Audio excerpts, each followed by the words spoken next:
हो इस बारे में जिस तरीके से लोगों गोले मारते हैं। एक तो पहली चीज है कि इसकी निंदा करो इतनी कम है,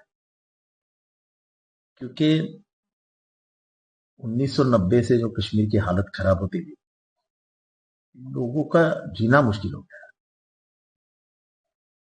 वो जो गोल्डन एरा था, जब दुनिया भर से लोग कश्मीर में आते थे, वो पूरा बंद हो चुका है।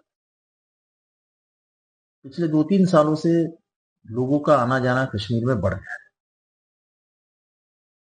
और लगभग 8 से 10 लाख लोग कश्मीर जाते हैं।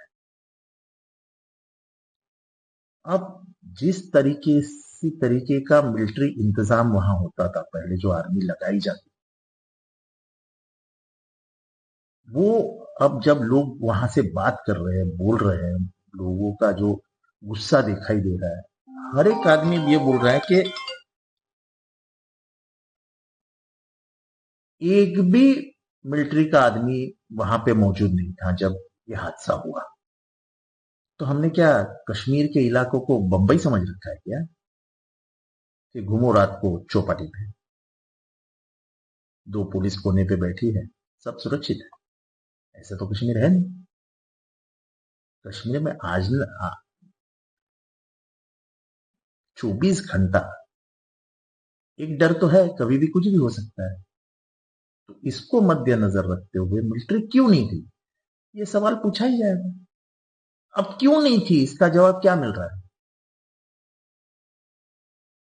तो जनरल बख्शी, जिनको मिलिट्री की बहुत मालूमात है, जो एक्सपर्ट जाने जाते हैं, एक्सपर्ट एनालिस्ट ऑन मिलिट्री, उन्होंने कहा अपनी मुलाकात में कि पिछले 4 सालों में 1,80,000 से मिलिट्री की संख्या कम हुई है।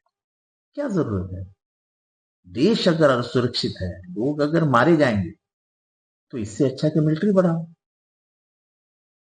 हम बोल रहे थे अग्निवीर नहीं चलेगा, आपने जानबूझ के अग्निवीर लाया।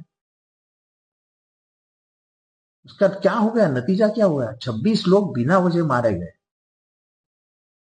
लेकिन सबसे बड़ा नुकसान कश्मीर का हुआ है।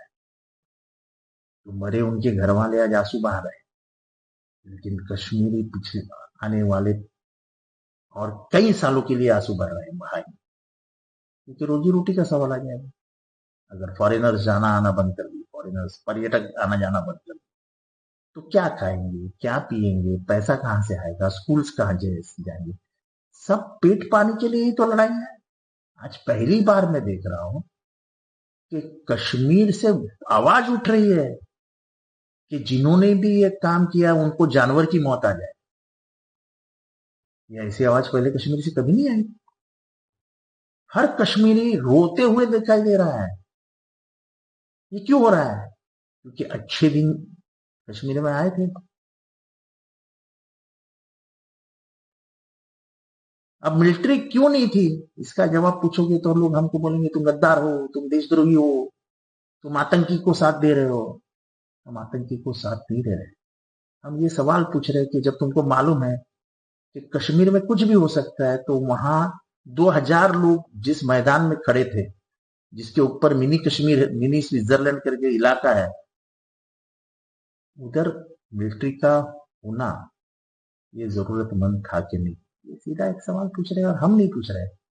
वहां जो था वो हर एक आदमी ये पूछ रहा है कि मिलिट्री क्यों नहीं, कश्मीर पुलिस क्यों नहीं थी? इसका जवाब सरकार को देना ही पड़ेगा। सर जिस तरीके से इंटेलिजेंस को जो इम्पोर्ट मिल रही थी, इंटेलिजेंस का जो फेलियर है, इसके पहले पुलवामा अटैक भी हुआ था, उस दौरान भी कहीं ना देखो, कहीं। इंटेलिजेंस का फेलियर है, मिलिट्री का फेलियर है, लेकिन ये कहो मत, ये चुपचाप सहन कर लो, क्योंकि अब देश में बातें करना ये गुनाह है, सवाल पूछना ये गुनाह है। अब सवाल मत पूछो।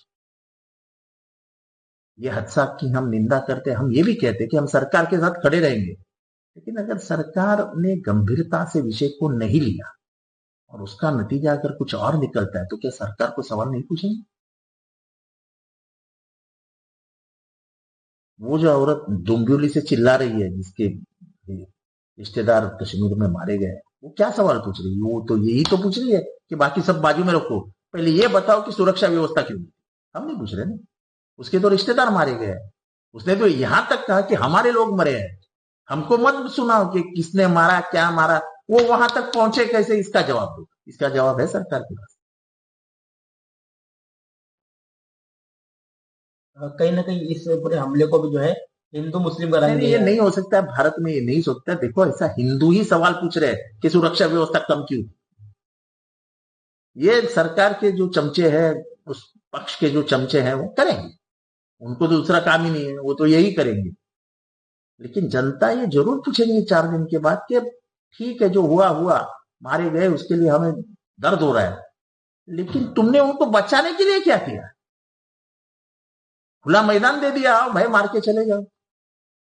वही सिक्योरिटी रहती, 2 अगर राइफलधारी भी होते तो कोई घुसता नहीं था वहां पे। एक आदमी जो वहां का ड्राइवर था, टूरिस्ट गाइड था, उसने पकड़ा ना वो अतिरेकी को जाके। उसके हाथ में बंदूक थी, उसकी बंदूक खींचने का प्रयास किया था उसने।